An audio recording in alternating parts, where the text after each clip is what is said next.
76 alive. But as we gather here today, I really want to discuss an entirely new threat to our country. Just a few miles up the road in Washington, D.C., an entirely different scene is unfolding. Our government and our legacy institutions are losing credibility in the public eye at breakneck speed, even though their systematic takeover of America has been going on for years. The federal bureaucracy, the mainstream media, academia, Hollywood, big tech, and every other nexus of power in America today has turned its fire against conservatives, against Christians, against anyone who stands in their way.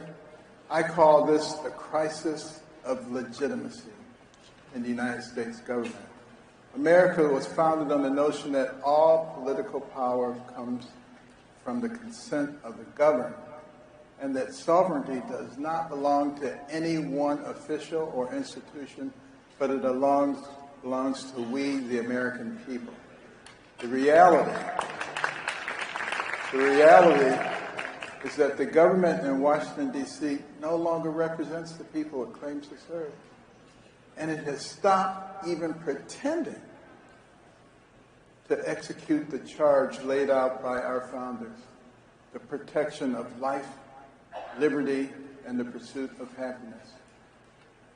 Put simply, Washington is losing its legitimate claim to govern the American people.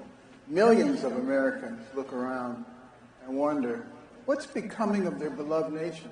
They don't recognize the place that they grew up in, and they wonder what kind of future is in store for their children and grandchildren.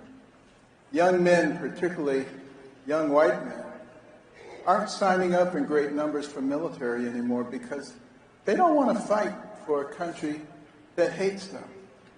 They don't want to die halfway around the world to protect the borders of Ukraine or Taiwan or any other country on the earth, when our own border is being overrun by the millions with terrorists and cartel members and human traffickers coming in every day.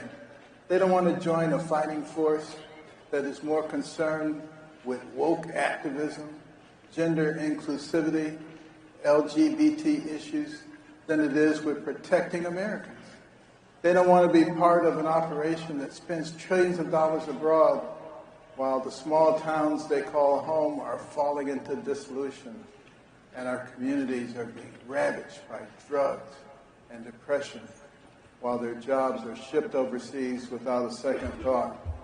And they don't want to fight overseas just to come home to a country hell-bent on vindictive identity politics that promises to take what little social and economic capital they have left and redistribute it to racial, sexual, religious, and other minority groups as a pure power play by the radical left.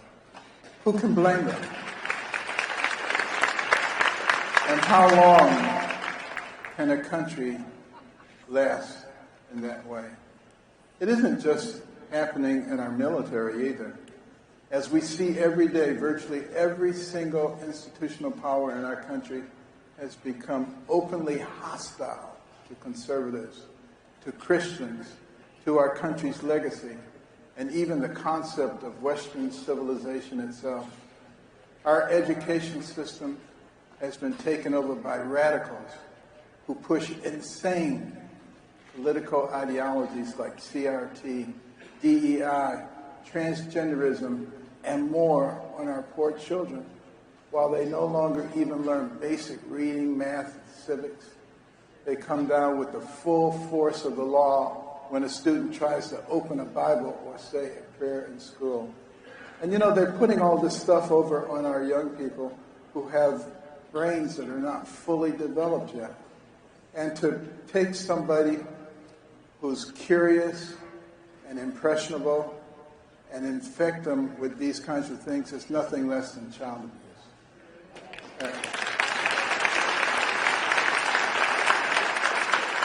Inflation, gas prices have risen so high that everyday American families struggle to even put food on the table and gas in their cars. And Washington's solution, double down on insane environmental policies like the Green New Deal, mandatory electric vehicles, even though other countries pollute at far higher rates than we do. And we're sitting on some of the largest untapped oil reserves in the world. Our borders are wide open. An estimated 10 million illegal aliens have invaded our country since Biden took over, which is more than the population of 40 of the 50 states. A civilization cannot sustain itself this way, and we have no idea who these people are. They could be terrorists, spies, cartel members, or human traffickers, and they appear to be mostly military-age males. They could be affecting things like our cell phone systems and whether they work appropriately every day. And I guarantee you there's a whole bunch of stuff that they're going to be doing. All these people coming here are not our friends. The leaders in Washington won't enforce the law and protect you from the rampant crime that is destroying our inner cities and making them unlivable for families and children. And they even want to take away your ability to protect yourself by attacking lawful gun owners and slowly abolishing the Second Amendment. Meanwhile, they let hardened criminals out of jail while peaceful pro-life protesters and patriotic grandmothers who walked into the Capitol on January 6th are facing a decade or more in prison. Think about that. Think about that. And this is at a time when we lived through the summer of BLM and Antifa protests, burning down cities, destroying businesses, looting stores, with support from government officials and the biggest corporations on earth. The law is being used to constantly harass upstanding citizens while the real criminals go untouched. To our leaders, you and I are the enemy, not the carjackers and the looters and the criminals who are running rampant in our cities.